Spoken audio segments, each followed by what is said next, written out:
What's up, Angormus? Yo, what's up, guys? What a Just love your bang. red shirt. It's orange. No way. There's no way. No, that's red. So Is I it? think it Professional was, gaslighter Angormus look, DMing me when I builds did my like, face bro, this is reveal the in the race third time. race, it's an orange shirt. It just looks red on the lighting. Nice that orange looks- shirt. That looks pretty red, bro. Not gonna lie. I thought you were you're prepping that for ExileCon for when they announced, Path of Exile mobile to finally release, and then you're gonna be the red shirt guy up there. I wouldn't be playing Oh. Willis. I wouldn't be caught dead playing Slayer. Wait, so you're not on Team Slayer? No, I'm on Team Zerker. Okay, yeah, fair enough, I guess. I was on Team Slayer's Duelist so until sick, though. Zerker came out, until Ascended. How'd you feel about Ink? How'd you feel about the race on Sunday? If I speak Big Trouble. Well, you have to speak because I'm Let's obligated speak. to be professional now, so you have to be the one to tank the hit. Oh, true. I was pretty disappointed, to be honest. Yeah, for the people that Just, didn't like, know. not having a league mechanic. Yeah, exactly. For the people that didn't know, there was a race Sunday. They're doing another one Sunday, and they're doing another one the Sunday after that. They're doing a race. Angormus is now 10-10 with Warrior wins. Congratulations, by the way.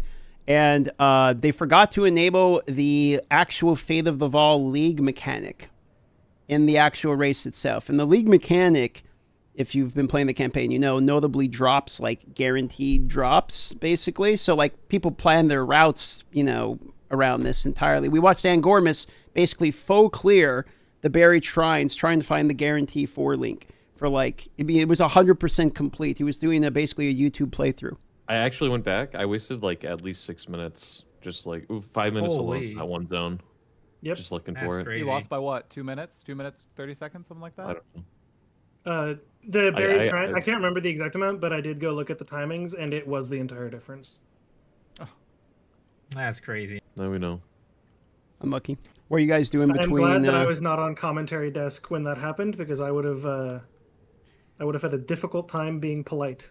You got to keep it together, and you're like the official caster. I actually wasn't listening to the official casting because me and Carm were fucking around watching it. But, like, what did you go back and rewatch the casting? Did they talk about it much? So it appears that at least Ziggy didn't realize until racers were in like early Act 2, which is kind of late. But they essentially like apologized and kept it moving. It seems to me like they didn't understand how big of a deal it was. Like it's a big deal. Yeah, I was saying that they should have just like the moment they noticed, like just pause everything. Hey, we're gonna do a restart real quick. They It's, don't you know, do that it though. sucks. Crimson told me that Havoc crashed Yeah, no, during the Exile I heard about that. 2023 Yeah. on stage race, and they didn't stop the race. They just said, well, you know, the computer doesn't work. You're just gonna have to make up the time, dude. And And they that's ended up a- losing to Ty. Bad luck, that's a- RNG. And that's a $20,000 prize pool race. So like, why would they do that for a free? Like at least potentially, like completely believably, that crash is like a $10,000 crash for Havoc. Havoc He got a bad is a seed, smart dude. guy though. That dude is a genius. So Yeah. I'm pretty sure he's well off. He's competing in both for Exile Con, right? 1 and 2. He's in my DMs. Let's put it that way. He's in my DMs asking what it would take to do both. And like asking for resources about learning map layouts and like what are the builds and stuff. So like it appears to me he's serious, but The like way you phrased proof's in the that was pudding. beautiful. He's in your DMs asking what it he's- takes. You know? he's in my- he's what's in it my- take? Sliding in very smoothly in there. Start talking about, common interests, and then it just goes from there. Exactly. I'm glad you boys know what it. People are desperate to know from Crimson what would it take. Been trying for a full year now, buddy. Doesn't seem to be working. Speaking of what would But, it you know- take, here, see if you Yeah, like if this you- segue. Go for it, Crimson. What are you gonna say? No, if you're looking for content to fill April, there is a game that is getting content in April. You could play it Project on Diablo stream.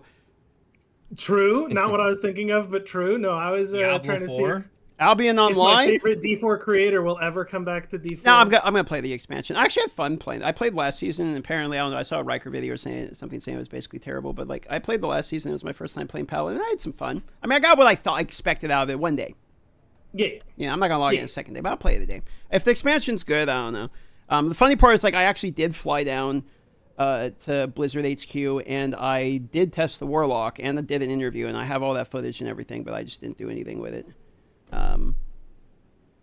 I don't know. Is it Not good? interesting enough. Content not interesting It enough. was fine. It's just like I don't want to make content about something like I'm actually not like legitimately interested in. Like I've done that before, and it's never fun, you know. And it's like it's not authentic, and it's like I want to farm it. I just didn't care, so I went and played Crimson Desert instead. But like, Hell yeah, baby! yeah. I've been sucked in that game. It's been rough. Yeah, no, this game's Not, actually not doing good. anything else. I got like I want to say 60 hour. I'm curious how many hours I got in it. That game was actually like I thought it was gonna be kind of dog shit because the first hour was like, oh, this game's like genuinely miserable, but now I'm 59 hours in and it keeps kind of getting better. Yeah, that's what everybody says. Just keep getting better and better. I saw the vision, so I kind of like stuck through it. I'm like 85 hours in right now, just cruising. Still not done with the story. You know what else is not done? Check out this segue. Path of Exile 2's endgame, which is what we're expecting in 0.5. Oh man, the professional streamer. There it is, boys. I brought the topic back around to the category. Holy we're in. shit. Wulu. You want to see some professional streamer work? Anyone in DM's chat? Any primers, prime forgetters? Okay, all right. That's no. No more. I can't pay out the PayPal fee for the paid chatters. So I was having a debate earlier because half the chat believe one thing, the other half the chat believe the other thing. So I'm curious where you guys fall in this. Do you think they're actually abandoning the Infinite Atlas for their rework? No, I hope so. No. I really No. hope so. there's no way. Jonathan is I think he's very headstrong on the vision for the Infinite Atlas. There's zero possibility. Yeah, see, that's what I Okay, thought too. But let's. Here's what you do though, because there's so many problems with how it's currently designed. Like it just becomes so messy, so fast. Here's what you do, Jonathan. You take what Last Epoch did with Monolith and you just do it way better.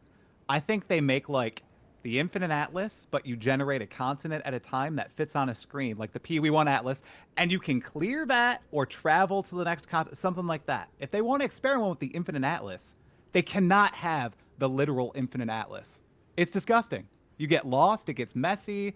The seeding like caused the Citadel RNG to be so swingy between people. I've seen hundreds of people who are like, I've played for 70 hours, I go straight out in the line, I still haven't seen a single Citadel. Which sounds Skill issue. stupid. It sounds like a skill issue. But when there's that many people saying it, like I kinda Did they believe it. follow the corpses? That's That's like the. I will say, I at one point asked, like, in the racing Discord, I asked Suna, the level designer, I was like, yo, when we're, like, trying to decode these layouts that you work on, do we ever, like, get it really wrong and you, like, have to copy someone's theory and, like, send it around the office? And he was like, no, like, most of the layout stuff, you guys are pretty right. That said, someone did print out the Follow the Corpses, like, post and put it up in the office, and that was a meme at the GGG offices. The Follow the Corpses thing in 0.1 was apparently like a big hit with the GGG employees. They thought it was hilarious. I loved that. That was my favorite like bit of content that has been produced out of Path of Exile of all time. The following the fucking corpses, because I mean he was dead ass serious. Was the thing? I remember he was at one point saying that he believed he could actually spawn letters, like he could figure out the algorithm and spawn the citadels enough to make it literally spell out stuff in the game. And I was like, brother, like it's just you're getting fucking lucky. Like, what did we... Maximum conspiracy theory. But yeah, That's a Infinite good Atlas. So you, Nope, I don't think it's going away. You don't think it's going away? I have a feeling that the Infinite Atlas is too far sent. Like imagine the things they would have to do to drop the Infinite Atlas. You have to rework the Citadel system basically entirely, because the whole Arbiter's Gate kept behind hiding the fragments and the valuation of them basically having scarcity. You have to rework the way unique maps work entirely. Biomes would have to go. I think the Atlas tree is 100% game rework, but the Infinite Atlas in 0.5. Oh, it's not going. In fact, How about I think they're just going to terraforming? keep expanding. Hey. That's an idea that I've had for such a long time. I take had that it away in from me. 0.1, bro. 0.1. I had it when I was born. Okay, well, that's before me, probably. You're probably older than I am, so. Hey, not that old, all right. I think I don't know. I totally missed that. Sorry, my wife called and she's wife top priority. What did I miss? No, we're just talking about Infinite Atlas and how much work would be required to actually retool it, and I think people were overestimating like how much they can actually do between a league. Like there basically be a complete rework of the entirety of the end game. I would like to see an Atlas tree rework, like in 0.5. I think that's at a minimum. I think that's at a minimum. The Atlas I think Mark tree. said that. That's like the only thing he's promised, really. Like, oh, the Atlas tree. It's going to be unrecognizable. I think that's what he said in 0.4. He did right? specifically towards 0.5. Yeah, right, exactly. Yeah, good. Do you think that they're going to keep the? Because I don't know how I feel about the fact that you can spec into all of them. Originally, I kind of liked it, but as the game goes on more and you can max out all of the trees at any given time, you don't really have the Atlas tree thing like in PoE 1 like you do, where you're kind of specializing down like one or another and finding a farming strategy. It's just you have all of them and you choose the one which happens to be the most profitable at the time. Yeah, I think that if you don't put some opportunity cost there, then like the end game will sort of necessarily feel shallow. Like the opportunity cost is a important part of making me feel like I'm actually doing something. Yeah, it's a leftover from the OG design because in 0.1, 0.2, I think, all the mechanics randomly spawned on the nodes, right? Unless you added them with towers. But now you choose what spawns on the nodes for the most part with tablets. So, like, I think that you should also have that choice in the Atlas tree, too. You know? How I describe it is like the tablets themselves are kind of, in a way, like how in Path of Exile 1 you can go and make it so that this thing spawn 100% of the time, right? And then you have scarabs on top of that in Path of Exile 1, but you don't really have that in Path of Exile 2. So it's just like an area where you're missing juicing. And I do like the idea that at a baseline, they're all somewhat valuable because in Path of Exile 1, I guess even in Path of Exile 2, if you're not focusing on that one with your tablets or whatever, a lot of times you're not running that mechanic. So at a baseline, I do like the fact that they're trying to make them all at least be somewhat valuable, but I do agree that having specialization is kind of the way to go, that, we go forward. And I kind of like, when I was analyzing it was like, the middle atlas really doesn't really do much. It's like travel nodes in Path of Exile 1 for the most part. Yeah. Every node there is just the travel node, basically. Yeah. So it's like, that's why it feels so insignificant, because it's literally insignificant. The only things that actually do much are the ones on the actual league mechanics. Yeah, one tablet feels more impactful than the entirety of like 40 Entire out of Atlas, 40. yeah. That it's got to go. So I mean, that's absolutely got to be in 0.5. So we have that at a minimum as Atlas tree rework. And are you more concerned with? Because I was wondering about this myself. Like, are you guys more concerned with? I know we all like play the game a lot, but are we more concerned about the fact that like it needs uber pinnacle like far content, or are you more concerned about the mid-game portion between like you get to maps and then there's kind of no like scaling up to it? It's just you go from the tier 1 maps, you quickly blast your way to tier 15, and there's not really like these mid-game golf bops. Like in PoE 1, we have we have Shaper, we have Elder, we have Exarch, like you have Either. Like you kind of have these like benchmarks and void stones, etc. that you get from these. Like, how do you feel about where the focus should be on mid-game versus end-game? I mean, the problem for me with mid-game... No, you go first, Troy. Go for it, Crimson. No, okay. Do it. The problem for me is, like, a lot of the, like, Atlas stuff that's supposed to give you direction where you need to cleanse these areas, you need to go do this and that. I'm already in tier 15s by the time that I have those Atlas points. So what I really want in terms of mid-game is just to extend it. Like, make the tiers between maps feel more impactful. Because, like... I mean, my experience is probably pretty different, but I get tier 1s, I'm in tier 15s 2 hours later. Yeah. Like, there's no anything there. Yep. I feel the same way. Yeah. Yep. In trade, at least. Yeah. That's I think for most players, the mid game is probably more important. For like us, for like the uber sweats, probably people care more about the end game having a higher ceiling. But like for the average player, probably the mid game goes a real long way. Yeah. I'm also kind of concerned that, okay, if they add a new Uber boss, like let's say hey, we know you guys want a challenge, like something to strive for. We've created 3 new Uber pinnacle bosses. And then everyone walks up with the same build they've been playing for 3 leagues and one-shots in like half a second fucking anyway, because everyone's playing Spark Blood Mage, like Comet Spam, Entangle Plant Daddy shit. Like, you're just going to do 85 billion. People are soloing 6-man Uber Arbiter in like 3 seconds.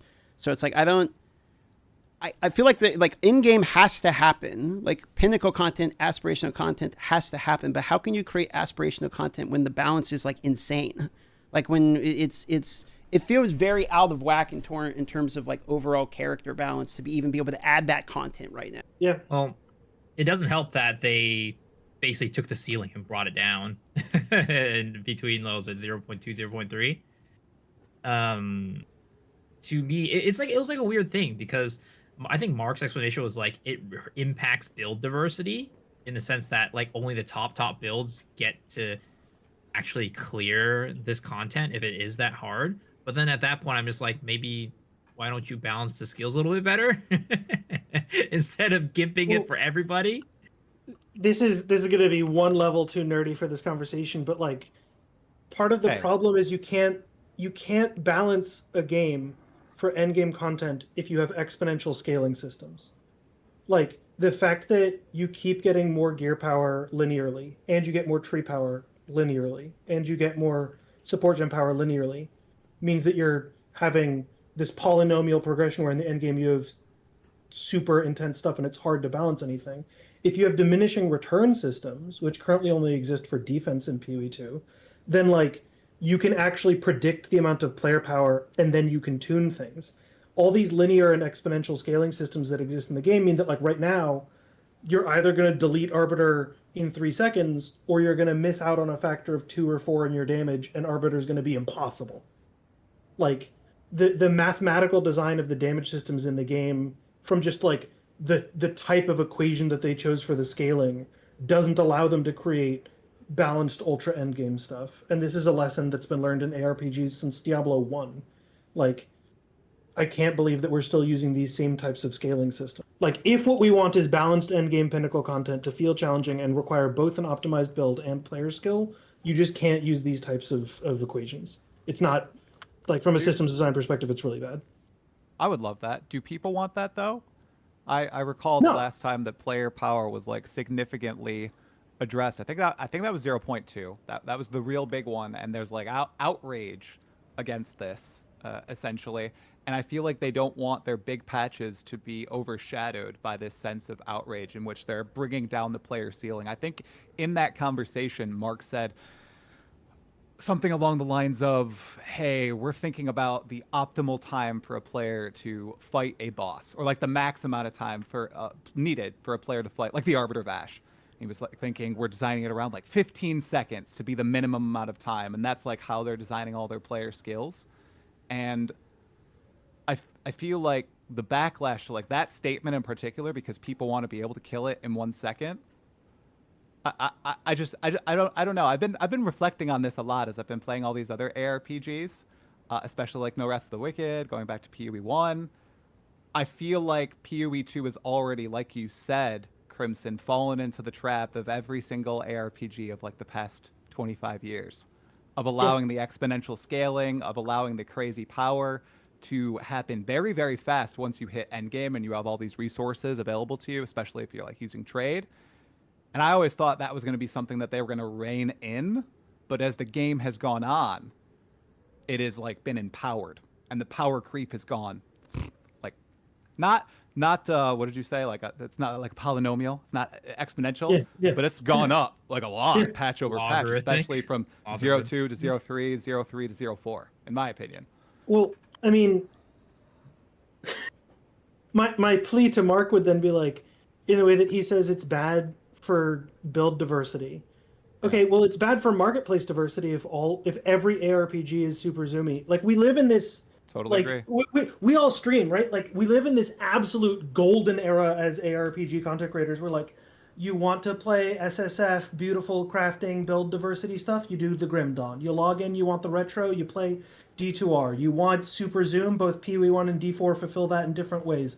And like, if you want PoE 2 to be systems intensive in the way that the PoE brand is, but have the more methodical, longer run span, if you want that, which not every consumer does, you need to be willing to just be like, nope, it's just not for you.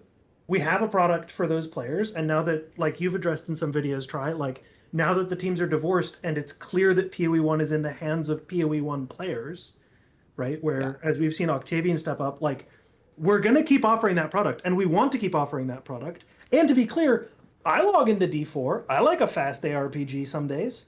Like, that's fine. But I also want the contrast to exist, and it's fine for me if not every ARPG is for me. Like, I don't want to play No Rest for the Wicked. Like, that's fine. It's fine. It's good. But it may also mean that PoE 2 is not the absolute super huge market smash hit. It was the 9th most viewed event on Twitch in history when Early Access launched in any game category, period. Yeah, 1 million viewers. Yeah. It was crazy. Pretty crazy.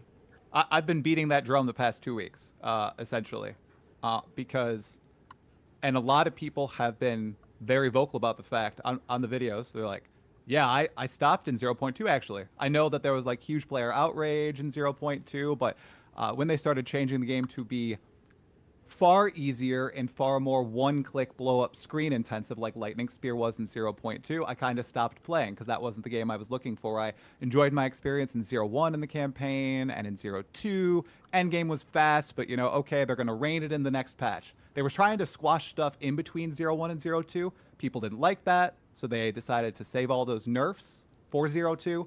Huge backlash, and then I think that's when they kind of officially changed from that secondary promise they made. They split out PoE 2 from PoE 1. It was originally going to be an expansion. They split out PoE 2 because they were like, oh gosh, what we're designing, it's not going to be the gameplay that people are expecting in PoE 1. So we got to split it out. We can't do this. We don't want to ruin PoE 1 for people who love it. But here we are. I'm Path of Exile 1.5, literally 4 patches in. That's how it feels to me. Yeah. Well, I don't want to be that guy, but do it. If you go back to the original interviews, Jonathan did an interview with Crip, and he said that the game would be as fast as Path of Exile 1. He said it's not going to be that much different in speed. That was the original. That is the original vision. It was literally before the game. Was that at the end of progression, like once you've progressed? Because I totally concur on that. I think it's what we were kind of talking about earlier, where it's like you got campaign, you got the early end game, mid end game, and end game. There's a difference between like the ceiling, the goal, versus like the process, like of getting there, like right. And I think like, but for me, the kind of like slower gameplay does exist in like it should exist in the campaign. But then when you get to maps, when you get to endgame, that's kind of like when the zoomie happens. And I think there's a difference between when we're talking about speed, when it comes to clearing maps versus how fast you're killing bosses. Because I think this conversation kind of started from our conversation about how bosses are getting blown up, right? I do think that bosses, there needs to be a little bit more of a methodical. I'm gonna be honest. Path of Exile 1 boss combat is way more methodical than Path of Exile 2. It is. The boss fights are way harder. Yeah, the pinnacle bosses totally agree. Are way harder. They are way more intentional. There are mechanics that you need to do. It's not like you can't really skip them. Like Path of Exile 2 is supposed to be the boss in game, I feel. At least that's what I felt like.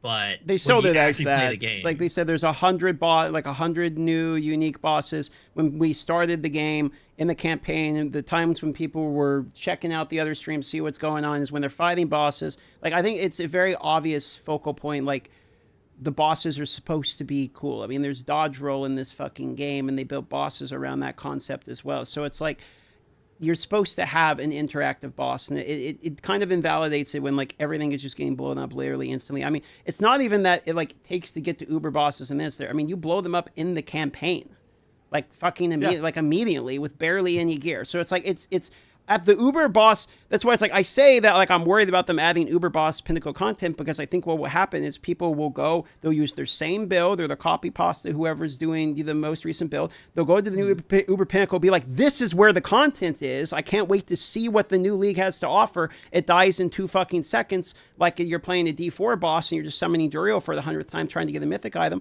And then people are gonna be like, that's the new league, I'm logging out. So like I think there's like a fundamental like an other problem entirely, which is I'm with Crimson's point, which is like getting up to the end of it, like getting up to Uber Arbiter, I think there's nothing there.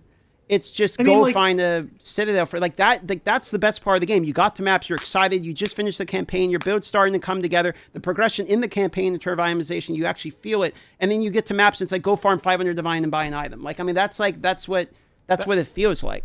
That's my point. It's PoE 1. It's PoE 1. That's the whole thing, that like if you want to have, people love the campaign. A lot of people love the campaign. They get to endgame and they suddenly despise the game. It becomes repetitive. It becomes boring. It's because it's not the same game. They're 2 different games in one, and I feel like that's a disconnect. You know, I think that's what I feel when you just said that. Sorry, go ahead, Crimson. I think you're no. Sorry. No, you're all making good points. I'm trying to not talk over people. No, like we've seen this cycle in 0.4, right? Like I know for a fact, because I've watched both videos of you, Darth, and you try saying this. By the time you actually got to Atziri, this faded character and all of the lore, you delete. Like I deliberately unequipped my rings. I unequipped my rings to have lower damage because I just wanted to know like what the fight even is. To this day, I don't know what her moves are. It's a good fight too. Like it's actually a cool fight, but no one would know it. Yeah, I mean, like, and I mean, that's what's gonna happen. The aura loss of Crowbell must be studied. In 0.1, I remember getting to Crowbell. I remember seeing the gameplay reveal trailer. I remember watching all of this, and I remember getting to Crowbell and being like, "Oh man!" And then he smashes me with the bell and does 3/4 of my HP, and it feels insane. And then now, part of this is that I'm way better at the game than I was in 0.1. But like, the aura loss of Crowbell has to be studied. Like, no, actually, people don't believe me. They did do this.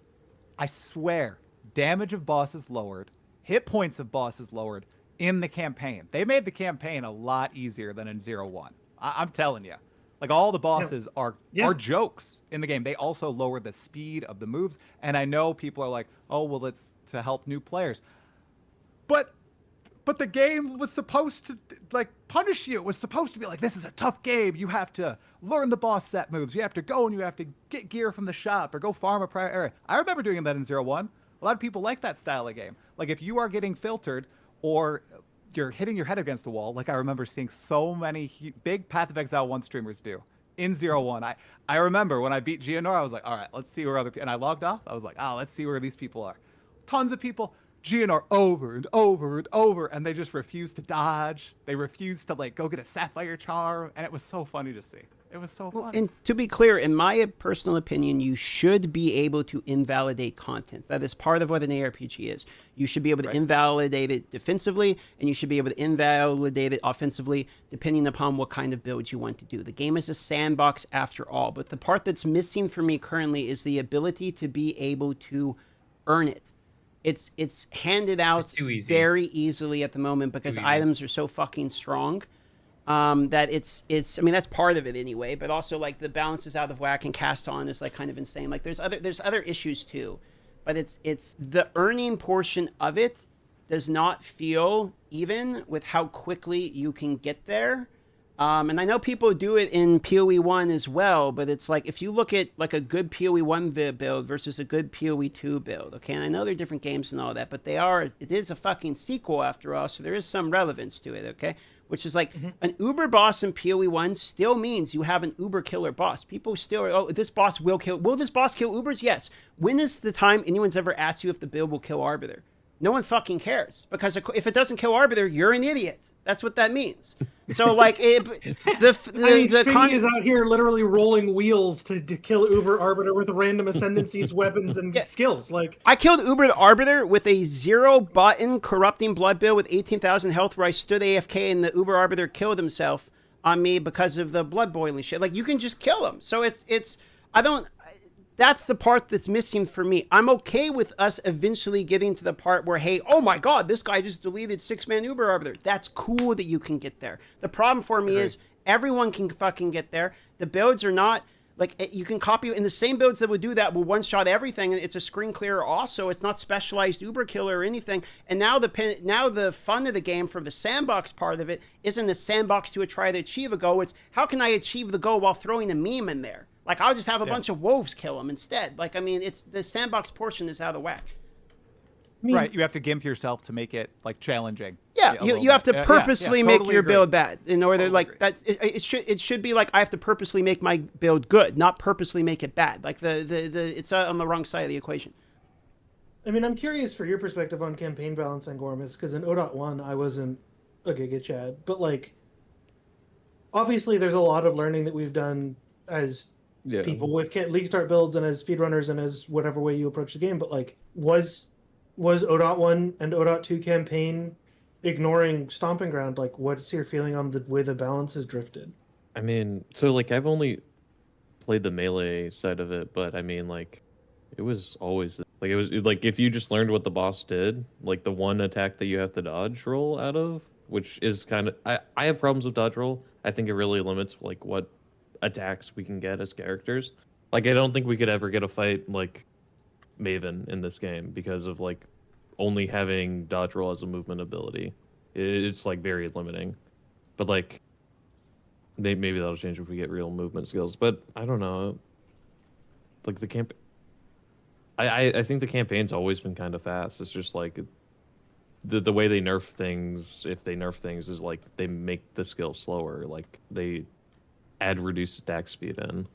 I've considered for like months. I would love to have a conversation with Mark. Maybe I should request this interview of like, obviously there's some balance between nerfing what's popular and nerfing what's strong. And you have to consider what the intended PvE balance is. But I would like a conversation with Mark where we get clarity on what GGG's philosophy about balance patches is. Like, What do you mean by that? well, like, I actually,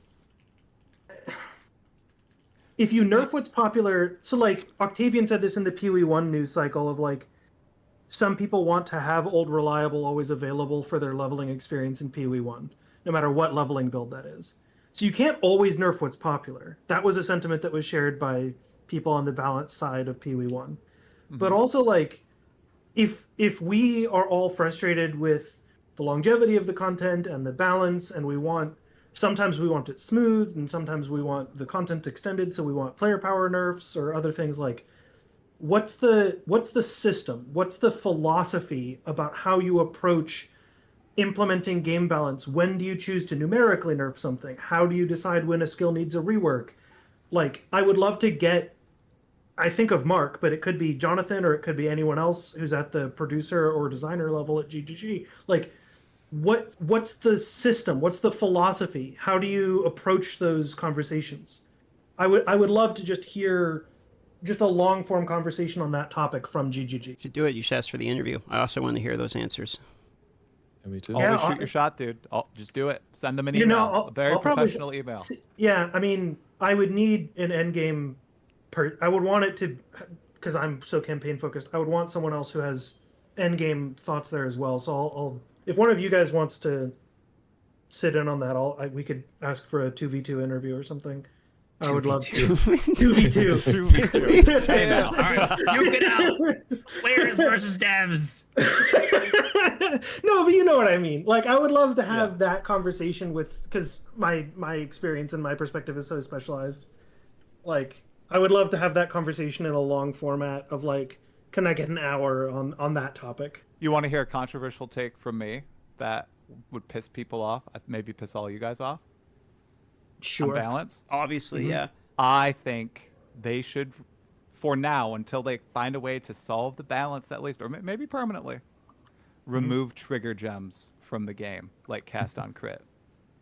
Game would do you guys think about unironically that? be better without it at the moment. I'm so You're burning. adamant You're on this. the, I the, know the my brother would tri-stocks be. are burning. Yeah, I the know. tri-stocks are burning. No, guys. I'm with him. Can you imagine a game that doesn't like PoE 2 right now? What does every build, if you want to go for min-maxing, devolve into? Cast on something, usually cast on crit, like I know we talked about this on the pod, Miso. Right now it's, Comet in the temple, but in all patches before this, it was a different like spell. It's screen wide blob, casting it as fast as possible, killing it. Like, I think there could be like a more elegant thing in the game besides cast on. I think that the problem is that the opportunity cost for cast on like gems are just very low. Like if you think about Path of Exile 1, they have the same stuff. They have trigger gems there too. But there's a reason why not every build devolves into cast on builds, because there's an opportunity cost. You have a limited number of gem sockets on your gear. Yeah. That, if you slot that, that's literally like a huge detriment. Like if you're not building around it, there's a huge detriment to your build. But in Path of Exile 2, it's so easy to just be like, okay, well, I have extra however much spirit. And it's not that, like, spirit is limited, but at the same time, there's not enough spirit gems to have, like, a real significant opportunity cost, especially when it comes to spellcasters. Especially when it comes to spellcasters. To where, like, it's just like, well, what else am I put in here? Well, let's just put cast on, because it's just a straight-up buff to my damage. And there's nothing else I can put on here anyways that can compete. I mean, part of the reason that you always see cast on, like, if you allow me to activate a singular big hit skill, like Comet, with a high cast speed, high proj count, high pierce, whatever skill, like Spark, the way that they, like, oh, you gain such and such amount of energy in order to activate it, it's just simply the case. If you're allowing me to scale a big hit spell by scaling cast speed and proj count, like, that flowchart of activations will always result in that being either completely irrelevant as a damage scaler or completely OP, because you're mixing the scaling mechanisms. And so you would then have to design Comet to simultaneously both withstand single target scaling mechanisms and proj count cast speed scaling mechanisms, which we know Comet isn't designed to do, because it's one of very few skills in the game that in the skill description says +1 seconds to total cast time, which is intended to prevent self-cast Comet from scaling through those mechanisms, right? Like, no matter how much cast speed you have, self-casting Comet will take a full 1.0 seconds, period. You cannot, it's an irreducible basis to the cast time. And so if you're going to design Comet in that way, you cannot have it be balanced and have it in cast on ailment, cast on crit. It's mathematically impossible.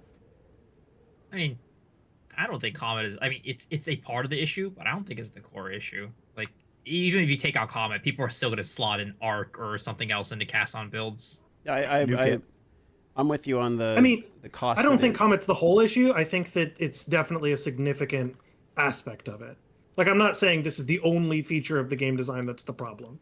I'm just saying, like, until you have a solution for that, I think that you have an irreducible problem. I think that there are other problems with the system as well, to be clear. I think Miso's right. Like in PoE 1, it's an archetype cast on, and in PoE 2, it's the end state. Yeah, of a build because of how it works. Yeah, in PoE 1, you have at most two 6-links. At most, right? And if you're gonna do a cast on build, you're probably gonna, like, if that's your main damage source, right? That's gonna take up one of your 6-links. And then, I mean, you can get pseudo 6-links, right, on other pieces of gear, but for the most part, you only have one, like, rock solid 6-link there that you're gonna, have. So it's a huge opportunity cost. I feel like it's just a problem because you could, reduce Spark to basically do 0 fucking damage, and people are still going to run anyway. I mean, it does kind of do 0 damage, honestly. If you take off the ability to trigger stuff with Spark, right? Spark would just not really be used that much. I don't know how they're going to fix. Like, honestly, I don't know how they're going to fix cast on. Like, how do they actually solve that problem? Like, would we have a solution? Because I don't know if it's a failure or, like, what's the term for it? Like, forming gameplay. You know what I mean? Like, discovered gameplay. Like, is it a failure that everyone's using Spark, or is it, cast on Comet, or is it like, oh, this is just this is cool. Like people discovered like an OP dominating build. Like there's kind of an argument for each way, but the problem is I think it's invalidating all of the content in the game. Like you have the tempo where people can juice shit like more or less infinitely. I mean, there's cap on it, sure, but like, and it's still Spark. It's still it's still common. Like what it's that and what Whirling Slash. And I think even Whirling Slash uses cast on too, right? Whirling Salt. Yeah, Yeah. I mean it. I think it's multi-pronged issue, multifaceted issue. I think it's part of it is the ceiling is too low, so it ends up being like this. But also, I do think Comet itself is kind of a symptom of this league where the mobs are tankier. So if you want to get a lot of damage quickly, then it's cast on crit Comet. It's just very easy. But I think part of it is that feeling of competition. There's not really much competition for that spirit. Yeah. If you at some point you're just like, I want more damage, well, I have extra spirit, I'm just gonna put on a cast on crit, cast on ailment, and it's just gonna be the best thing. If there's more competition for other spirit gems that makes it have some sort of actual opportunity cost where you have to think, is cast on X the best option here versus another thing, then maybe you'll have a little bit more. But then there's also the argument of, is cast on X just way too powerful to a point where if you add another thing that's powerful, you're just gonna get more power creep. So you get the content has to get harder, right? So where cast on is not like the end all be all, and then you also need to have more gems and also maybe varied content, right? So at some point maybe cast on isn't going to be the best choice for that type of content that you're doing. Right now every build can just do every piece of content, unlike in Path of Exile 1 where you are, well, I mean, in Path of Exile 1 you can do every piece of content with most builds, but it's like you're gonna hyper fixate your build on like being able to farm X super efficiently, whereas now everything can just be farmed on super efficiently on every build. I feel like it has to get solved before 1.0 because, you know, when we talk about 1.0, the things that always comes to everyone's mind is you have to fix the end game, you have to add swords, and you have to have the campaign be completed. But I also feel like balance is in like variety of builds you can play is in a great state. There's a lot more variety of builds you can play, but balance of those builds is the a problem in question. I think like basically has to be like it has to be solved. And I would actually argue that like the variety of the builds and stuff you can play is maybe a symptom of the fact that like the content in the game is just like super fucking easy, basically. Like there's a bunch of stuff you can play, but that's also because like anything can kill, kill the content that's in the game also, which is kind of why I'm like, I guess it comes down to itemization again, but it's like I feel like balance is a whole problem. Like when are they going to fit a full hard, not rework, but like rebalance patch? I think you have fairly major rebalance patch, and I don't know when they're going to fit that in before 1.0 release. So I kind of have a feeling like it's going to get launched in the state it's in with maybe some minor changes. And if that's so, that's kind of a bummer. Yeah, because ideally you'd want every single class in Ascendancy in the game, a full passive tree, and then have, like you said, a full patch dedicated to trying to iron everything out before it hits contact with your free-to-play audience who, let's be real, a lot of people are going to go online, they're going to look up best build, and if like all the best builds are like cast on crit or like so homogenized, that's going to, I think, be a shame, especially since there already is like a bunch of stuff in the game, but everybody bubbles up to the top 3-4 different skills ascendancies in the game. Everybody is, overstating it, but a lot of people. I think that would be a shame. I feel like they're setting their own like deadline for 1.0 in December of this year. Whether it's like they just want to get it out, maybe I doubt this, but like Tencent is like, all right, guys, time to get it out.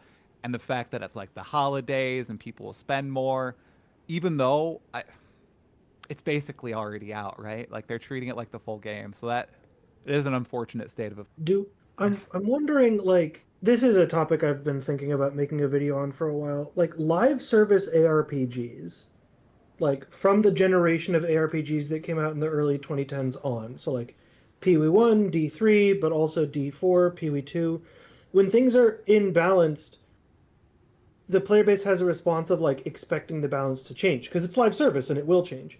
But before live service was the model, like in D2 and earlier. Yes, D2 was a live service game, but not in the modern sense. Certain things have been the meta for 25 years, and people just consider that part of the texture and the culture of the game. Like right now in PoE 2, we have some of that because we all expect, and I think most of us want, Campaign Monkey to be like gigantically threatening. And that's part of the texture of the game, and it creates part of the culture of the player base is that we have this shared experience of fearing Monkey. What are your guys' thoughts on like, what if it's just imbalanced and that's the way that it is? And like, I don't. if it weren't a live service game, would you enjoy that? Like in D2, League starting your Nova Sork on ladder reset in D2 has been a part of the culture of that game for 25 years. I would argue that these are different types of ARPGs in the aspect that they're so primarily focused around leagues, and they're okay with people quitting and coming back for the next league. The selling point of it is for people to come back and be reinvigorated to play the game again. So I can understand the argument for a classic ARPG, like something more consumable in nature, but also like I don't believe that maintaining the same balance all the way through the entirety of PoE 2 would be good for the player base, would be good for your excitement to replay the game. You can think for yourself whether or not you'd be excited to go replay PoE, and in the game that's so heavily tied to an economy with the same builds influencing that type of thing that you're playing in. I would doubt it. I know you play SSF, but like for the people that do play trade, if you have the same builds every single league, that in and of itself is like de-incentivizing. People are already annoyed at it with stuff like Lightning Spear, Lightning Arrow. They were calling for nerfs, so literally mid-league. I myself would find myself getting bored playing the same builds if it was kept within the same thing. So like, not only would I say it's like expected, but I would say it's basically mandatory in a game like this one. I think it's more akin to something like League of Legends than it is actually to like, you know, a classic game like Titan Quest or something. Like it is closer to a competitive style atmosphere than it is for a single player like playthrough in which that's just part of the game. See, because like, one thing I've been waffling about is like a lot of the games that I enjoy are ones where I just sort of accept like the balance is what it is. Like when I play Baldur's Gate 3 and I know that a throw barb is going to be able to do giga DPS and I can delete all of the combat in that game and enjoy the environment and the characters and the story and all the rest of that. It's a different type of enjoyment than when I have my competitive speedrunner hat on or my live service MOBA player hat on or my Counter-Strike hat on. And it makes me wonder, like, when I think about imbalances that exist in Diablo 2, as someone who's a long-term fan of that game, I kind of don't want them to nerf Sork. And it makes me curious, like, do you see this divide where, for those of you who've been playing other games over the last few weeks, like, do you also have this difference in approach of frustration with character balance? And like, I agree, I want a different approach from PoE 2 than I want from classic RPGs or even classic ARPGs. Like, does this ring for you guys where you do have different feelings of like when you identify something as broken in a game, if it's not a live service game, if it's not a live service ARPG or PvP game, does that affect your level of frustration with the imbalance? I think there's a fundamental difference between like something like Diablo 2 and Path of Exile, because Diablo 2, one of the reasons why you might be feeling like you don't want them to nerf Sork is because Diablo 2 is a classic ARPG that you have a lot of nostalgia and fondness for the game being that way. And the other thing is also when you think about like growth, right? People are making these games and they want the community to grow. They want the game to grow, right? They don't want the game to be dying over time. And can you think of any real game these days that grows that has like, you know, an economy, is online, you play with other players, right? That grows in population without any patches or changes. I don't think there's a single one that would. People would just play it and get bored of it. The reason why it's okay with like something like Baldur's Gate is because it's a single player game. Right? It's not a single player, but it's not like online. There's no economy. There's no nothing like that. There's no competitive aspect to it, right? If there was a competitive speed running meta for Baldur's Gate and everyone was playing throw barb or whatever, I don't think people would be very happy about that. I think they would want some sort of change. Yeah. I mean, can I think of one that's grown? without having. I mean, Counter-Strike essentially never gets balance updates, and that's the #1 most played. But that's game a on skill. Steam. That's a skill expression game. That's like that's Yeah. you know, I understand there's skill expression in PoE, but like your skill expression is from like planning. Like it's not like people are like, oh, you see that headshot he did in Arbiter. Like that's not that's not really a thing. Hey, Angormus been hitting those 360 no scopes. I don't know if you guys have been following this, but in the races, Angormus does 360 his perfect strikes. It makes you do more damage. We do have the 360 MLG no scope in the speedruns. I'm just saying, we have it. Well, and then even like I can give an example of like an old game. Like I play RuneScape still. I've been playing it since 2001. Like people aren't playing the original RuneScape like Classic and having it grow. The only way that someone goes back and plays RuneScape Classic on a private server or something, I'm not talking the one you're probably thinking of Classic. I'm talking the one that was like fucking Java 2D, cartoony looking. It was on mini clip before we had 3D and you could turn the camera and all that. Okay? You're talking about RS Classic, not Classic. Yeah, 2001 was was Devious Mud turned into RuneScape Classic. No one, that shit's not growing, nor would it. Yeah.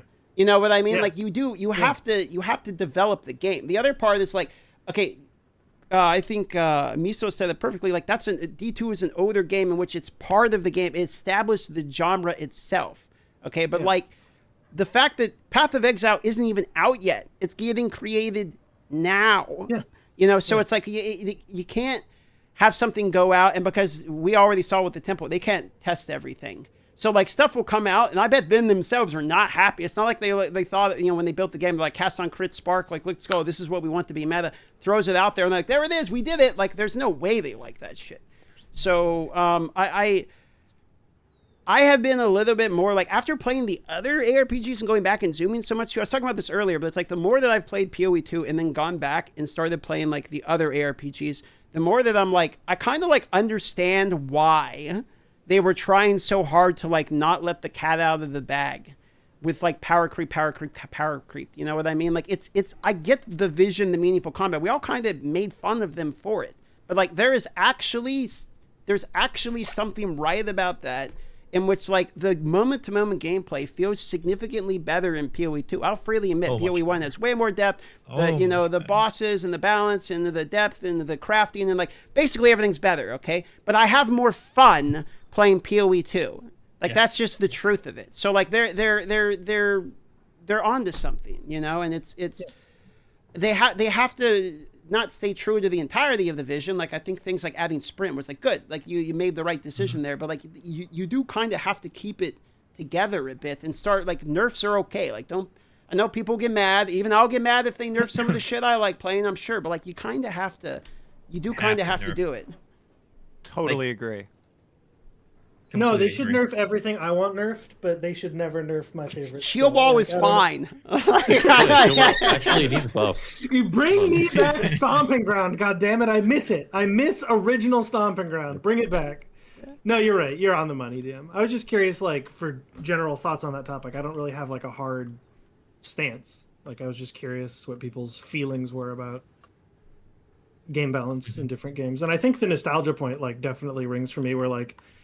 I'm glad that the D2 team, like Chris Wilson has said in some of his videos, like that the D2 team understands that there needs to be a museum piece version of that game that doesn't get touched. I'm very glad. Give them all the updates you want. Leave my museum piece alone. I'm happy with that approach because it is a piece of the nostalgia for me for sure. And when it comes to the balance conversation and nerfs, I think a lot of people don't want nerfs, but nerfs are the only way you can make a game continue to have updates and not just have infinite power creep. Because if you just keep buffing everything, then things just get power crept, and it's more and more and more. Things get stronger and stronger and stronger. Because let's face it, a lot of times when there is a new skill, if that skill sucks, people don't play it and they're not happy with it. How do you get people to play a skill? You make it strong. And what happens when you keep making strong and strong builds skills? Then numbers get higher, and then you get to Diablo 3 where you're in the billions for damage numbers. Hey, Diablo 4 literally had the infinity symbol. Like it would hit and you would see the infinity symbol pop up as the damage number. That's crazy. I mean, that's just because I'm a theorycraft genius. It's definitely not because they completely fucked the game balance. Yeah, I don't want to go that route. You know what I mean? Like, I mean, technically we had infinite damage in PoE 2 as well, but they, you know, that was a bug, and they fixed that one. Well, I mean, we have what is it, oil grenade and That's what I'm talking about. Yeah. They didn't fix it yet. They didn't fix it yet. I They're thought gonna. I thought they. Oh, they patched Oh. it only for the They- races. Was that it? Yeah, Or- they Yep, ripped only for the races. races. Only for Correct. the races. Man, those conversations around whether or not oil ground should stay in the races, different racers had like really strong, really opposite opinions on that. People were upset. Oh, It was I want to hear from Angormus then. Angor, what's your take on the oil grenade? And you're the. I think it's really stupid. Like, I don't think that should have been in the game. Like that, I think it should have been patched the second it was found out about. I don't even think it should remain until like a major patch. Like, it's insane. I don't think it's very clear that this game is not intended to have infinitely stacking damage anywhere. yep. You know what else it was infinitely stacking? My frame loss. I was doing the build showcase for it, and the guy came in and did it, and I hit 2 frames a second with a 5090 and a 9950. I've never seen that before. That sounds fun. That sounds great. Nerf DM's PC. It's been power crept too much. Crashed my PC once even. So like the you know. Starforge ain't looking that good. I don't know. Guys, if you use code Darth Microtransaction, you too can get 2 FPS. Actually, it's code Darth SF, and it's 0% off. I got limited time, 0% off. Holy. good deal. Holy, the meta, boys. Lock it in. I also You'll like never how see they. deals like this again. I like how they nerf skills that like where they don't even frame it as around bugs, but then they don't nerf the skill that's clearly bugged. I don't know. Like, it makes no sense to me. That one can be patched. Like, I don't think that, you know, like, let me put it this way. I know they're worried about pissing people off, but the people that get pissed off because an infinitely stacking damage bug is nerfed, like, I'm sorry, that doesn't matter. Like, you know, if you get mad about it, I don't care. Like, it's a bug. Like, it can, you know, I know some bugs are like, you know, what is the word for it? Unintended gameplay mechanic that maybe can become a build. That's happened before, sure. But like, you know, literal infinite damage, like, nah, come on. That can go. I mean, I used to do this thing in D4 where people would ask me like what my philosophy was on like should they nerf things mid-season in D4, and I had this character that was a Thorns Quill Volley build that could do 100,000 damage instances per second and crash an instance. And I was like, well, if it does this, like, I don't care if the build is meta or not meta. This shouldn't exist in the game. I can instance crash my own browser. Like, this shouldn't exist. All right, here's a hard question for you. What is the most deserving buff for a skill? Like, what skill needs it the most and deserves a buff the most? Good wall.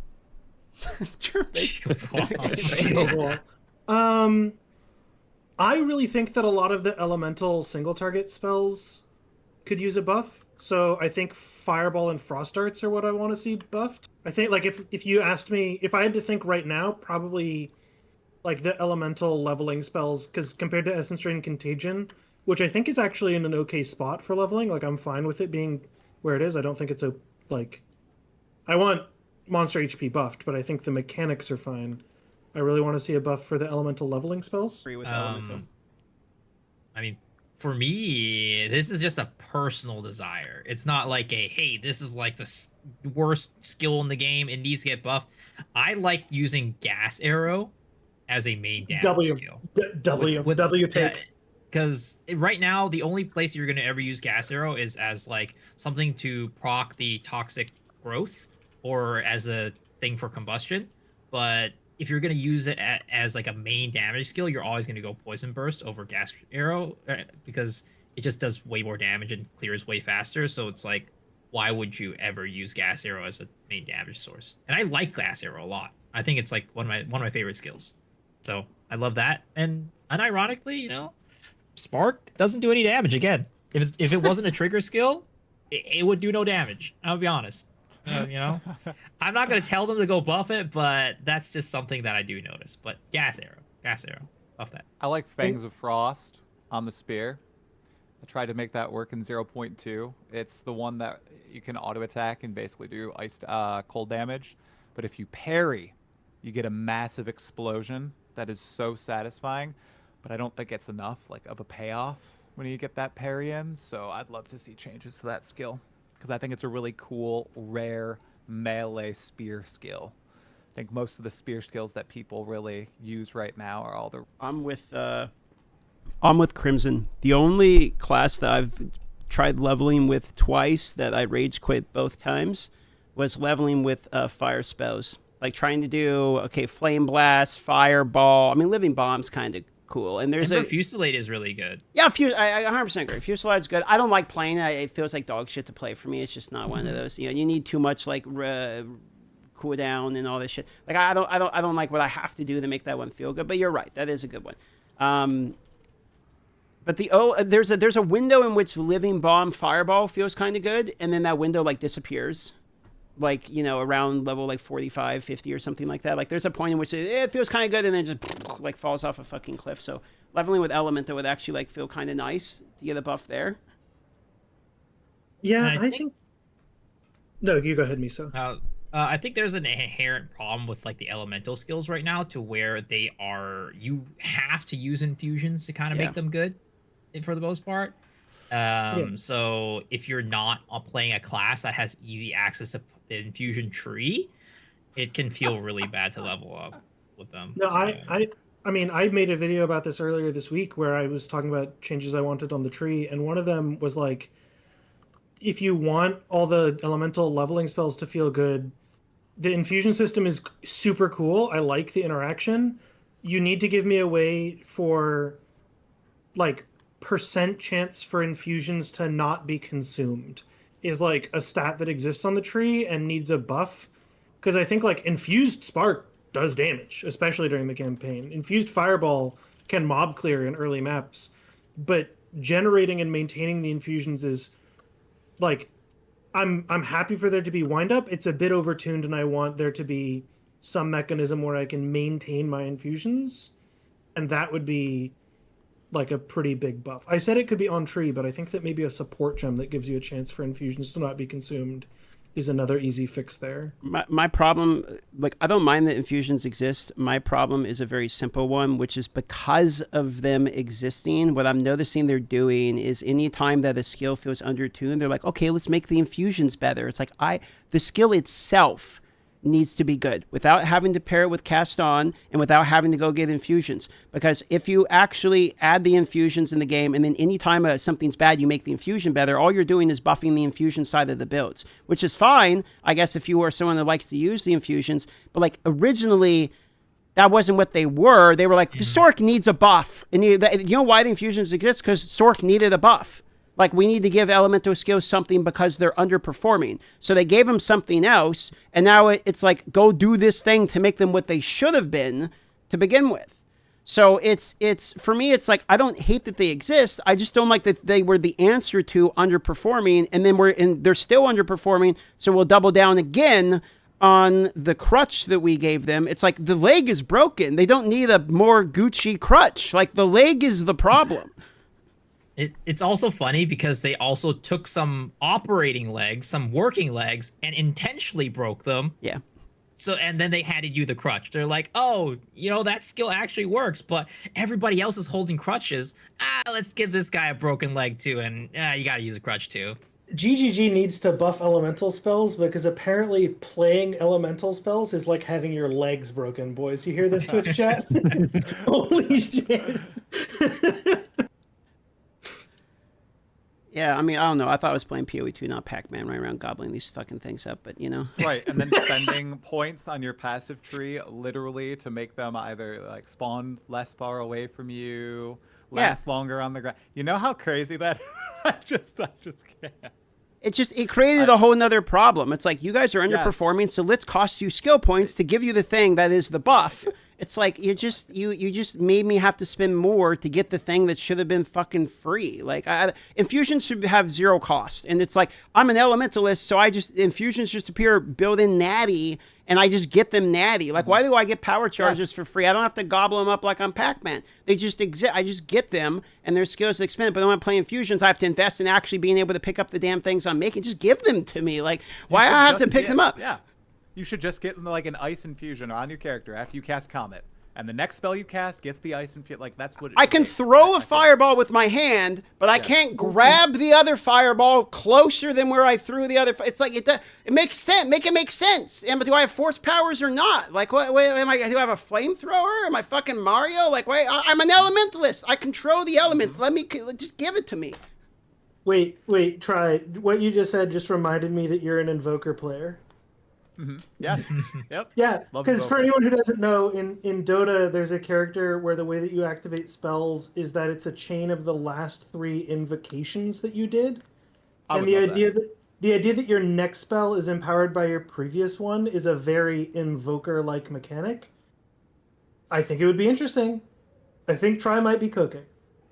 Awesome. I think Try might be All the way. cooking. Nah, Ice Frog cooked like 15 years ago, 20 years ago. However long ago we made that. Is it? Never mind. That's a tangent. Well, all I know is Darth DM. He is a proponent for big natural infusions. The big natural. Give me the big old natties infusions. 100%. But do you prefer them fire infused or ice infused, DM? Or lightning infused. What's cooler than being cool? Crimson. Ice cold. Ice cold, baby. Ice all the way. I mean, you are in Alaska, so I guess that makes sense. I should have expected. Yeah, well, hopefully not for too much. Is that a plan? Moving out of Alaska? Always has been always has been. Like, it's been the plan the entirety of the time. But you know what's harder than moving? Figuring out where to move. Like, that's. I've got a couch. Just move in. It'll be fine. Cool. Are you cool with a cat that sheds everywhere? Hell yeah. I mean, I'm allergic, but it'll just be stream content. I'll sneeze all My the time. girlfriend We'll have a is sneeze on too. So you guys will have that in common. So does she just like take pop pills every day and just like allergy medication? Permanently miserable. Oh, Just the God. cat's just like it's just been a problem, but she loves the cat, so I mean, it's not really. It's the same for me. Allergic to both dogs and cats, but I love dogs and cats. It's a curse. It's terrible. You know DM's got that riz when he's like, my girlfriend's allergic to cats, but, you know, I'm getting a 6th cat. She can tank it. It'll be fine. Yeah. No, it's going to be the last one, but... Yeah. All right, boys. One last topic. How about that? And then I'll let you all go. So we talked about in-game. We talked about what you think needs the buff itself. Let's talk predictions for 0.5. Oh, that's the topic that everyone's got to go. So... let's say top 3 predictions for 0.5 reveal. Let's start with Angormus. Top 5 predictions? Top 3, top 5. I mean, I was going to say top top 3, three. make it easier, but I'm just hoping for like a significant change to the end game. Like, I don't know. Big Atlas change. Big Natty Atlas change. Or Big Angormus. Natties. Big No, naturals. we don't want Gotta the love. natural Atlas. We want that to change. No. I kind of like the Infinite Atlas. I'm not. Infinite I like the Atlas Infinite search. Atlas. Atlas search. That had That's to, my like, prediction. day 1 I was saying that shit. That shit should have been in there like a year ago. 100%. But if you have to control F your Atlas, something's wrong with the gameplay system, in my opinion. Like if it, I'm not disagreeing. I'm not disagreeing. There is Yeah. something. There is something wrong with that. I agree. And it gets exponentially worse the more you play the game. It punishes you Yes. for continuing to play. I understand. 100% right. Okay. No but argument. you're right. We But hate it. there is something kind of cool about what they're trying to do with the Infinite Atlas, okay? Where you're discovering uniques, there's different areas you go. I don't hate the elevator sales pitch of it in concept, okay? It's more interesting than I just put the same map in the same map device, I click on the same node, and I do Doom for the 500,000th time. I think in concept it's cooler. Execution is not there, I agree. Yeah. Okay. All right, 2 others, Angormus. Come on, man. I three. don't have any. I mean, like that's my big. I mean, I'm hoping for like a crafting bench, honestly. Some sort of like fixed crafting Preach. or like actual crafting in this game would be really sick. I'm not really a big fan of the just slam and pray method, especially in campaign. I know Crimson has some thoughts about that, so like maybe like All right, Crimson. I don't want to steal thunder there, especially in the campaign portion. I I mean, how long do we got, DM? How long are you gonna stream today? You know, I could talk A about while. campaign balance all day. I'm starting If the private league after, so I'm gonna be here a minute, man. You go. Jeez, I want there are so many easy things to do to fix campaign balance. I just simply cannot believe that some of them haven't been done. Like, I think that in 0.3, when they introduced our first real league mechanic and we started getting deterministic campaign rewards from league mechanic, that does a lot to smooth out player progression. I want more systems like that. I mean, I want RNG to always be in the game. I like the texture, I like the variance, I like good drops feeling good, but we need more of that. My big prediction for 0.5 though is a couple of things. I think that we are almost certainly not getting a new act. I think that we are almost certainly getting either swords or axes, but not both. We've all seen the leaked art for the new ascendancies for Ranger and Huntress. I think we need a scaling content league mechanic, so Delve or something like Delve, where you can benchmark your character by going, I got to this depth. I think that we're kind of due for a mechanic like that. Those are sort of my predictions. Campaign balance, I could do an hour on what I want, but what do I predict? I think Act 3 zone sizes go down. I think that we probably get a few new. I think a few of the Act 1 and 2 zones are going to get bosses that they didn't have before. But I don't think that we're going to see major stuff. Ooh, what's that? Where's that coming from? Inside knowledge? I haven't heard. No, that. there's no inside knowledge. I mean, so to show you that. To tell you what we know publicly, without getting my sources in trouble. Publicly. Oh. Okay, all right. Hey! We're not getting our boys in trouble. Journalists have to protect their sources, or else your sources get outed. So what? Get him, boys! He's holding out on us. What? No, I don't know inside shit. So that was out of left field, Crimson. I don't. What we know publicly is that level design team about 3 months ago, at the beginning of 0.4, a couple of weeks in, one of the devs who's super active in the Codex Discord, I talk about him all the time, his username is Suna. He came into the Codex Discord and was like, all right, boys, it's time. What are the campaign zones we hate the most? If you're a speedrunner, if you're not a speedrunner, what zone do you hate? Why? We're going to have some time to look at some stuff. And all the usual answers came in. People hate Freythorn, people hate Azak Bog, people hate Venom Crypts, people hate Motlin Waterways, people hate Whakapanu. Different people had different opinions, wide feedback. I think it was a pretty good cross-section of the usual complaints I hear. And then he disappeared for a few weeks.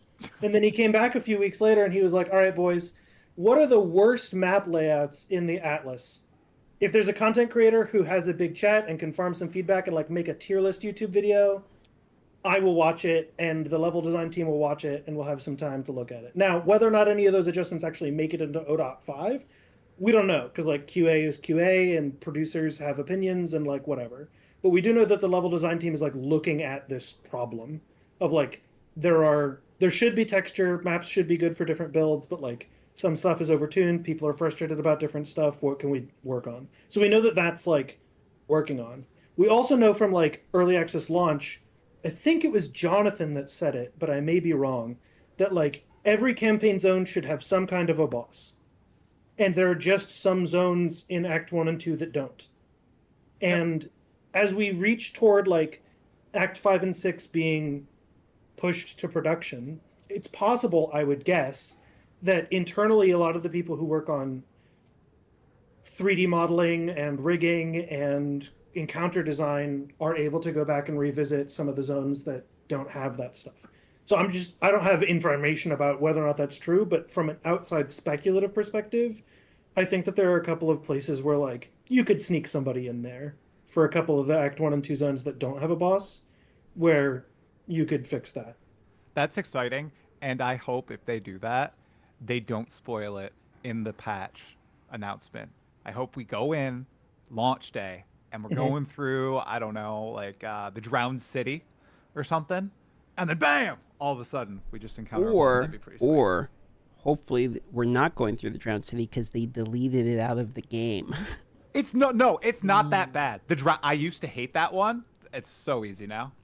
What they at a should couple do is they should cut Act 3 from right where you put the power core in right before you go to the waterways, and that power core you put in actually rises the time gate that takes you straight to Utso. Just cut it from there to there. Remove the drowned city, the Queen of Filth, remove the waterways, all of that, and that power Queen is of Filth, instead I don't know open. about that. You can't do that, bro. You can't remove best girl, man. That's Those are insane. based on Cannot. you. That you The- really the, cannot. the anime watchers are gonna come for you. They've got their waifu up in the apex, and you Fine. can't delete her. Fine. When the gate opens to go to Utso, Queen of Filth comes out, and then the whole everyone's like, "Oh, what the fuck? Put her back." And you can take her to a candlelit dinner. It'd be great. There you go. Aw. I want the love league the dating mechanic sim. to be a dating sim where I can take Zarka out to a spaghetti dinner. Ooh, you're a Zarka enjoyer too? Yo, let's go. Zarka Brothers is best unite. girl. Zarka is best girl. Yep. All right. Dan, what are your 3 big predictions? Oh, me? man? My Come on. 3 predictions? Mhm. Okay, I think it's gonna be mid-game focus, not in-game focus. I think that a lot of the changes are gonna be a relation from when you get into maps to like Arbiter. There, I think it's mostly going to be focused around adding goals, things more akin to like your quest exarch, quest either, kill elder. I think it's more like void stone type of progression type things. I honestly think that's what the game is missing the most. Before people want Uber content because we want to like have something to do like now, and we want to blast and have aspiration and stop getting bored now. But like what the game actually needs is it does need from like entry right out of the maps to Arbiter. That part's just dead boring. Like there's fucking nothing there. So I think that's going to be that focus. Number 2 is I think Atlas Tree is getting some significant reworks because the Atlas Tree is basically garbage. I think some of the side nodes that are for the league mechanics are kind of cool. I like that those are actually interesting, and there is some choice to be had in those. Sure, not a lot, but some. Okay, and I think it's going to be something more akin to that, or at least it should be. And maybe they pair them into one big tree and they make you actually decide the way to go. Probably not. They're probably sticking with everyone's doing their own league mechanics. But I think Atlas Tree is number 2. Number 3 for me is I think the league mechanic is probably an in-map league mechanic. So we just had like Alva. It's a tempo that was way out of left field, something kind of new. It was inspired by Loop Hero because he got really into Loop Hero. Actually, a pretty cool mechanic that ended up being kind of a clusterfuck because of UI design issues, player experience, and bad currency acquisition. But outside of that, kind of a cool mechanic, and it added a lot of good mechanic type of stuff in the game. Some more crafting things, double volleying, new uniques, some cool new shit came to the game, but the balance of it was like horrendous. That being said, I think because that's so much like an offshoot, that they need some more actual mapping mechanics, because if there's not an in-map mechanic, the primary thing to do in the game is map, and when you're mapping, it just means we're doing the Abyss again. And I really don't think 3 leagues in a row of Abyss, maybe Breach, maybe you're farming rituals for the omens that don't exist anyway. I don't think that would be like a great mapping experience, so we need something new to actually do in the maps, or it's kind of boring. Now, that was the one bummer part about the Vol Temple for me, was that your maps aren't more exciting. You just stand in the circle real quick. And then the Alva thing is like an offshoot. And normally I love offshoots. Delve shit's cool. Toda was cool. Blight's cool. I like the offshoots, but like we need the maps itself to have an actual mechanics. So something like Legion, for instance, is kind of, those are my predictions. Nice. All right, Miso, I'm going to make you go last. I'm going to butt in here. You're gonna All right, close so it out. my predictions. No, what the? You were just going for it. Okay, I'll go really quick though, so we can zoom through this. So I don't want to do any repeats here. I think they're going to finish out the remaining Ascendancy classes for the existing classes in the game. So any class that's currently missing one, like we've already seen, the Huntress Ascendancy, what was the other Ascendancy? Ranger. Ranger, the Arcane Archer. Arcane Archer. Yeah, was the lead I think thing. those will be added. Even though I'm a massive Hopium, I'll be making content about them. I don't think we're going to get another class, with all honesty. I don't think we're going to get a weapon. I don't think we're going to do any of that. I think it's going to be focused on existing classes and new Ascendancies. And then I agree with DM. I think we're going to get an in-map league mechanic, but I would love to see them go with the core masters first. So obviously we saw Elva in 0.4, maybe next with 0.5. Well, you know, the incursion mechanic with 0.5. Einhar and Bestiary. I would absolutely love to see that as an in-map league mechanic. It would also be very dissimilar to how all the in-map league mechanics currently work. If you look at Ritual, if you look at Breach, if you look at Abyss, big mobs of monsters, you want a one-click clear the screen. I wonder if they kind of reform Bestiary to be that, big boss roaming your map sort of thing, where you're going like on a hunt across the Atlas. That'd be cool. From one node to the other, that leads to some like ultimate predator in a certain biome. Like I think there's a lot of cool ideas that they could do there if they go all in and really try to reinvent it from PoE 1 to PoE 2, like they did with Incursion. And then my third prediction, man, I didn't prepare it. I didn't think that far ahead. What is my third prediction? I think Swing for the fences, try. Say something crazy. We got a clip farm. We've had too many sensible takes in a row. I think they will. Man, I can't think of anything that I'm really like certain about. It's top 3. I might pull an Angormus and only do top 2. Top 3. I think Streamer client. I think United Atlas Tree. Did somebody say that, or did they go with the opposite? I was talking Atlas Tree, but I mean that's a fine. You can use. I think United Atlas Tree. I think they'll do that. I think that would be much preferred, and it would pair very well with what DM said about the mid-tier progression. They've talked about wanting to do mid-tier progression for each league mechanic. Yeah. So it's not just Zesh that you fight. It's not just King in the Mist. That there's an interim between there to really build those out. I think if they're going to be fleshing out all the existing leagues, they're just going to combine the Atlas Tree and add a whole bunch of other interesting nodes for each of the league mechanics too. Those are my top 3. All right, Miso. Last but not least, buddy. Close Yeah. this out. All right. I mean, I don't need predictions because I saw the patch notes yesterday. And on those patch notes, it said that Templar is coming. It said that we are getting 6 portals back. We are getting a loot pet, and we are getting righteous fire, and also they found the problems with all the crashes, and they were just by having the existence of something like Confluence, Step, and all those maps, they had to remove them and replace them all with Molten Vault and Sun Temple. Like I saw, those were the patch notes I saw yesterday, so there's no need of predictions. Right. I heard there was Mire only. Nah, I mean maybe it's a later on like a hotfix or something like that. But isn't RF coming and you need to spend endurance charges? Yeah, you gotta uses all your endurance charges. 2 seconds duration per endurance charge spent, and when you ignite an enemy, you die. Right. I mean, they're gonna ban monsters. While we're on the topic, I mean, I think my biggest prediction is they ban Dead Rabbit for streamer client abuse. So I think I'm on it with Miso. That is an inside leak. Dead Rabbit getting banned for streamer client abuse. Damn, that's crazy. But no, my actual predictions. DM had a lot of the predictions that I was going to go with, so I'm going to go with a little bit of a different direction. So class-wise, and maybe more like specific things. Class-wise, I think it's probably. I do think we're going to get a class, and I think it's going to be duelist. There's a slight chance. Like originally, I was like, no, Templar definitely not. But then they also just reworked Holy Skills in PoE 1, and that'll be kind of like a nice little shoe in. But I still don't think it's gonna be Templar. I think it's gonna be Duelist.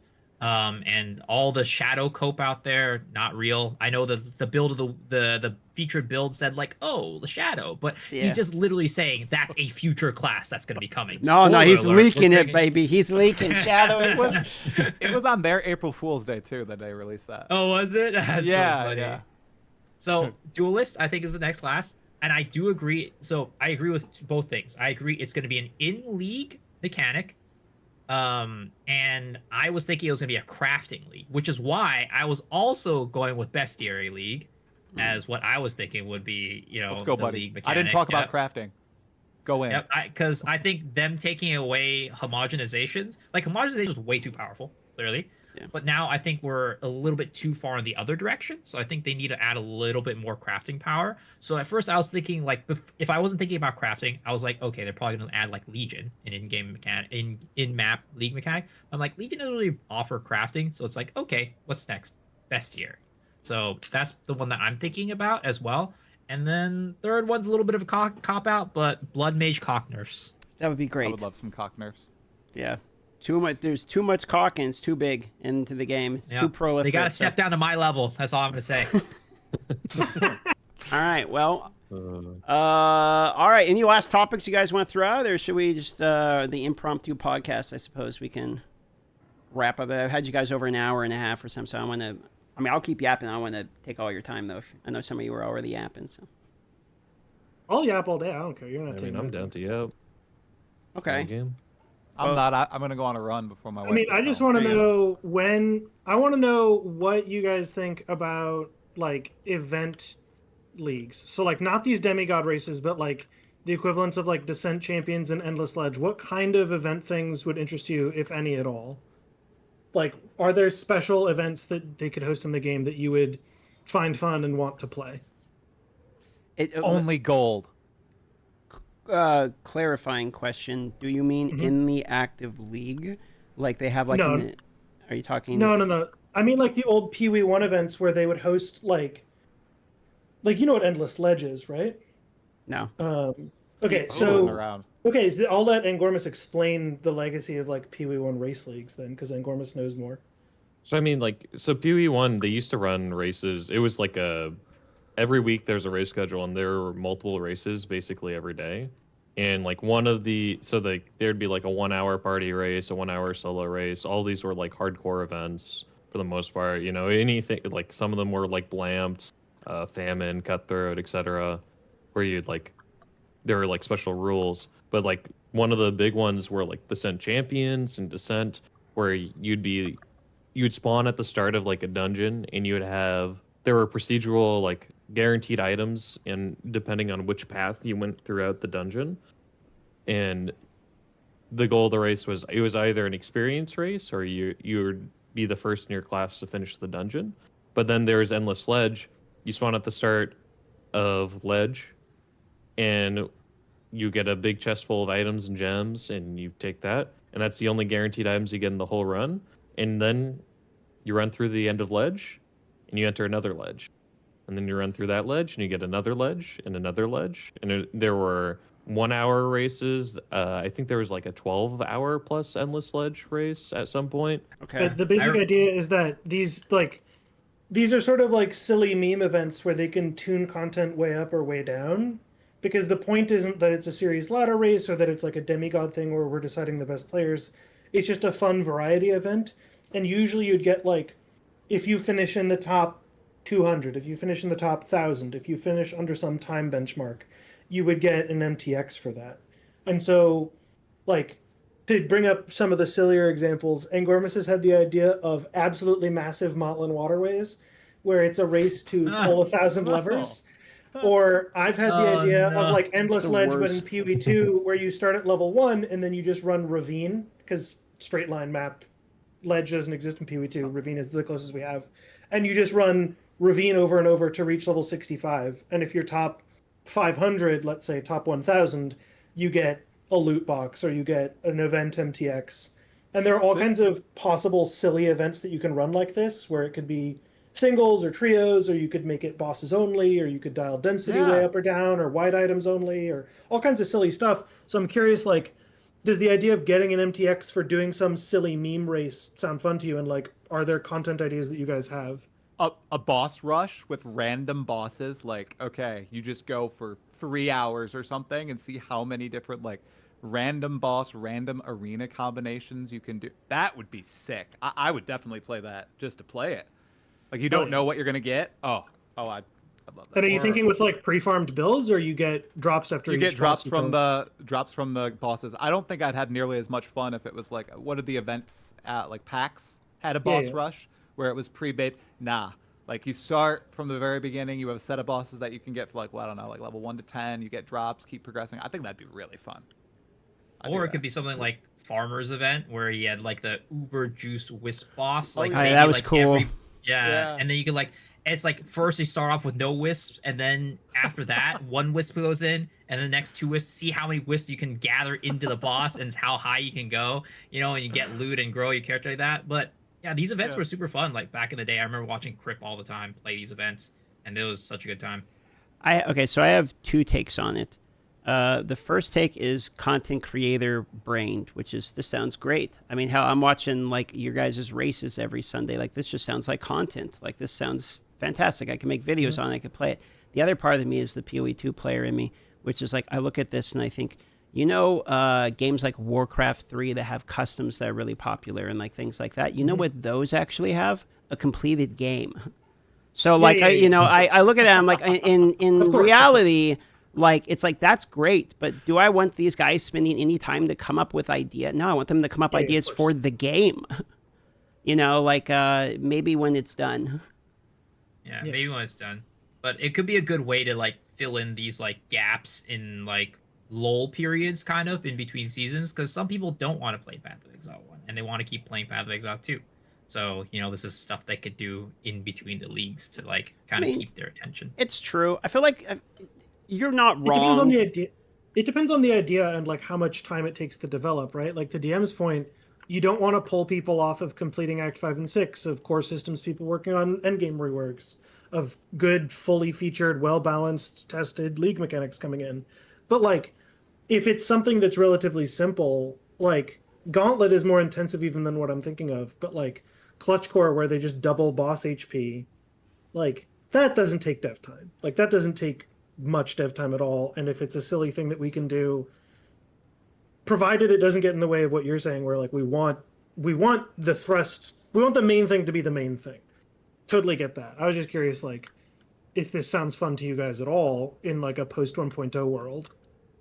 Yeah, wait, in post 1.0, you got me on board. I think it's great. I get worried when I hear like all these other extra things, because like there's 260 people in the company, period, including customer service, like testers, like all of this shit. You're going to have to have at least one guy making the damn thing. Going to have at least one guy testing it. Then you got to run it past Jonathan and Mark to make sure they're okay with it. And all these are just like conversations that's like I get worried they don't need to be had. When it feels to me, maybe you guys are on a different page. But it feels to me like they're still struggling to keep up with making both games. Like that just seems the reality of this situation. They're struggling to keep up with stuff. There's still timeline issues, etc. So.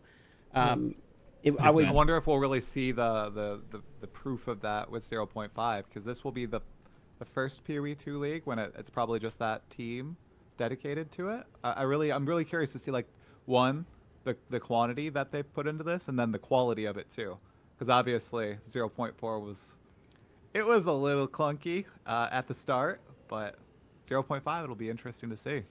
Well, the concern I would have is like, okay, it's 0.5. It's the in-game rework. It's fairly large. We know it's supposed to be fairly large. They have to basically rebuild the entire in-game if they're doing the rework. Otherwise, they're adding a shitload of content in the mid-game and the in-game, right? If they're doing that, obviously, it seems like to me there is a testing issue. Like you can see it in 0.4, which is like there wasn't enough hours into testing the thing that's actually coming out. So my question would then be like, if they're doing a big fucking 0.5, can they get it ready and proofed in time? Because that is something that like a new in-game has to be proofed.